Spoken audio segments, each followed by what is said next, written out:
Hey, what's up there? Brian Elliott here, and you can see my little dog Allie. And I'm doing something a little bit different today.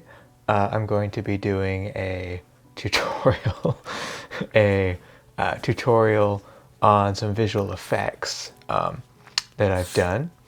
And yes, you're such a sweet little girl. She loves to sit on my shoulder. She's pretty fun. Today I'm going to be editing some flames into a battery-powered lantern that we had on set. And so we're going to be going ahead and editing that in After Effects and going through kind of my whole process for that. So let's go ahead and jump right in. All right, so here we are in After Effects, and we've got our little sequence. As we can see, we've got our little LED. It doesn't look terrible, but want to take it to the next level. All right, so we're going to go ahead and drop in. Let's go ahead and find our first frame that it comes in. All right, right here. So let's go ahead and drop our turbulent torch in here. Hit S on the keyboard for scale. For this particular shot, 10% works. Obviously, your shots may be different and your assets may be different. Go ahead over here, hit screen so it blends a little better. And this particular asset is in slow motion, so I'm going to go to time stretch, hit 50% so that we get it in a nice, more real time. And then I'm going to go ahead and come over here, select the layer, hit P for position, hit the little stopwatch, and we're going to keyframe this every single frame as I do this. It's not a super fun process, but it's the best, and honestly it is the quickest way to get an accurate track on here. You could try using something like the motion tracker, but the motion blur is probably going to mess with it. So, just going through, and you don't necessarily have to do every single frame. It just kind of depends how much it moves, and you can see if it's, tracking close enough, particularly since fire is something that moves around a lot. It doesn't necessarily have to be an exact precision. All right, and the fire disappears here, and I know for the rest of the little sequence it does. We can come over here to edit, split layer, and then we can just delete this layer, and we are solid and good to go. So now what we have here is this little fire. It doesn't look bad right now. If you're doing like had to be real quick about it, that's serviceable. But we can make this blend in a little bit better by duplicating this layer, putting it above, hit T for opacity, put it down to 50%. We might even make it, 40%. Basically, we're making this translucent glass cover our fire so it feels more like it actually belongs in the scene. And as we can see, that makes a nice big difference right there.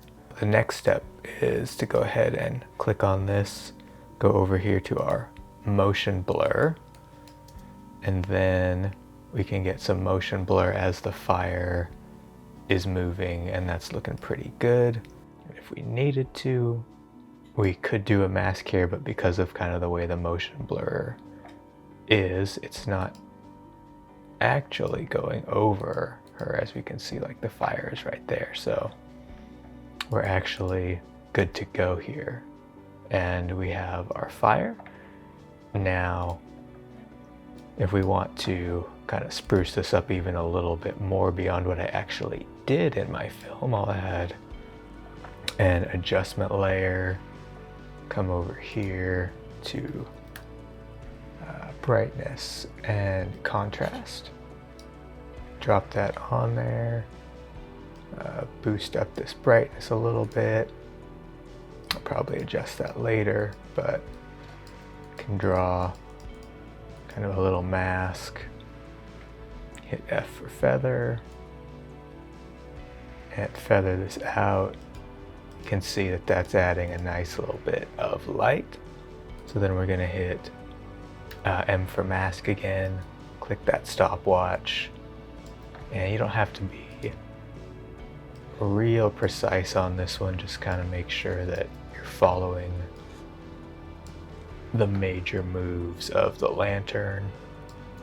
This one, even though we don't see the flame anymore, go ahead and just track it around. Like right here, her arm obscures most of it, so we can change our mask layer. So now we've got kind of this nice brightness. If you want to even punch it up one more level, we can come in here. Got our brightness. We can keyframe that. Then we can come here, and we can make this like 55. We can jump. I like to be able to actually see what my keyframes are doing. And then, we can make this like 80 and 45 and 90. Then we can just take these keyframes, copy them, paste them, paste them, paste them. And then we've got kind of a nice little flickering of our light to make it even a little bit better. All right. And so if you wanted to continue what I did in the film, which was make it a black and white, you could go to layer, add one more adjustment layer here, and then add a tint effect, and then boom, we have our finished shot here. And I actually did a lot more to this shot than what I did in the original, because I was under a little bit of a time crunch to actually get that out. So we can watch the original here and go ahead and watch the other one that looks even more realistic. All right, guys, I hope that was helpful, maybe gave you a little bit of inspiration for adding fire to some of your scenes, and got a lot more tutorials on the way, and I'll catch y'all very soon.